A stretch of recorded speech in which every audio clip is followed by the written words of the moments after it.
Hey, Joyful Journeyer, Anita Adams here, your host. Today, we're talking about stepping into the unknown with the belief that the best is yet to come. If you've been following my work, you know this. To create a truly fulfilling life, you must learn to tune in and listen to your inner wisdom. I see three types of people in the world: those who are unaware of their inner wisdom and are easily influenced by others, those who are aware of it but choose not to listen, and this is often due to fear, self doubt, or a lack of self worth. And then there are those who hear it, trust it, and allow it to guide their lives. You probably know people in each category. Have you ever noticed how some people seem to take risks and yet things just work out for them? It can look like luck from the outside, but more often than not, those people are following their inner guidance. Now, they may not call it inner guidance or inner wisdom. They may call it a gut feeling, a hunch, something they just knew. What they're really doing is trusting their inner wisdom. And here's the truth: life tends to support those who are bold enough to listen. I say bold because following your inner wisdom requires something most people resist: stepping into the unknown. Most people want certainty before they act. They want to see the whole path before they take that first step. But that's not how it works. Even for me, someone deeply committed to living this way, the unknown has often felt extremely uncomfortable. There was the year my husband and I packed up everything and moved our family to France, for instance. It sounds romantic, and sure it was, but there was also a lot of uncertainty, even in our marriage. At the time, we were working through some difficult things, and I remember thinking this could make us or break us. But we took the leap, made the move, and it strengthened us. It gave us memories we will cherish forever. Years later, I found myself at another crossroads, closing one business and starting another. That leap required me to face a wave of imposter syndrome. Then came another big decision. We let go of nearly everything we owned and stepped into a more nomadic lifestyle. Eventually, we made the decision to move to Portugal. And again, there was excitement, but also a deep undercurrent of fear. We were leaving behind a beautiful, affordable oceanfront home. We were close to friends, family, and our kids. And we were trading all of that for, well, the unknown: a new country, no home lined up yet, no community, a language we didn't speak, and no clear plan for what would happen when we returned. So why do that? Why risk something so good?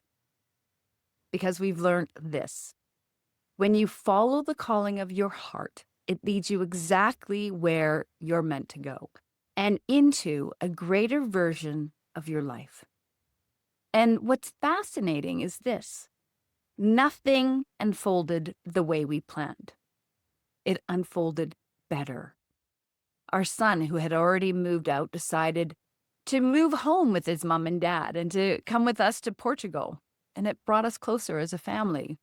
Our plan to stay in Portugal for 6 to 12 months didn't work out due to visa delays.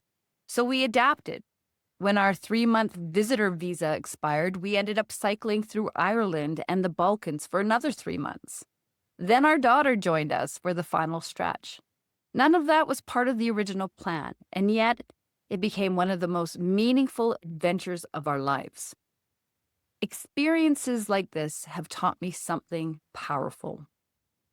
When you trust the whispers of your soul, you step into a flow where life often unfolds in ways that are even better than you imagined. I remember coming home from France years ago and thinking, that was the best year of my life. How could anything top that? And yet it did. And it keeps getting better. That's why I now live by this mantra: the best is yet to come. And this is a belief I want to offer you, Because imagine facing uncertainty with that mindset. If you truly believe that the best is ahead of you, how differently would you show up?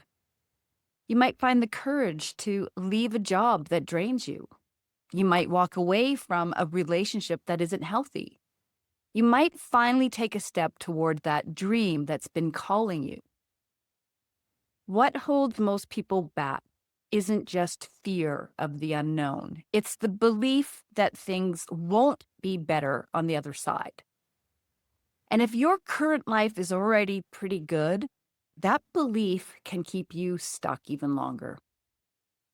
But here's what I want you to understand. It does get better when you trust and follow your inner wisdom. So how do you begin to build that belief? Here are 3 steps. First, get crystal clear on what you want and why it matters. Go deeper than the surface level desires. Ask yourself, what do I really want? And why does this truly matter to me? Second, identify the fears that are holding you back. When you name your fears, you reduce their power. Often it's not the outcome we fear. It's the discomfort of getting there, the letting go, the uncertainty, the fear of not being enough. But when you bring those fears into the light, you can start to dismantle them. And third, journal about your future self. Write as if you are already that person. Use I am statements. Describe your life, your energy, your confidence as if it's already real. This practice is incredibly powerful for rewiring beliefs and building momentum. So to recap, get clear on what you want and why. Name and deconstruct your fears.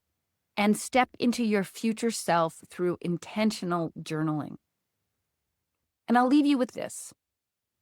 It's in the unknown that you discover who you truly are.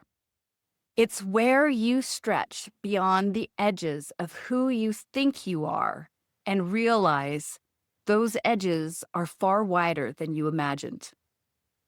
And as you grow, your confidence expands, your self-trust deepens, your capacity for joy increases, and life gets better, which is why you really can trust that the best is yet to come. If you're looking for support as you step into your next chapter, I'd love to connect and explore how we can work together. You can find my details in my show notes. Thanks for tuning in, Joyful Journeyer, and we'll catch you next time. Bye for now.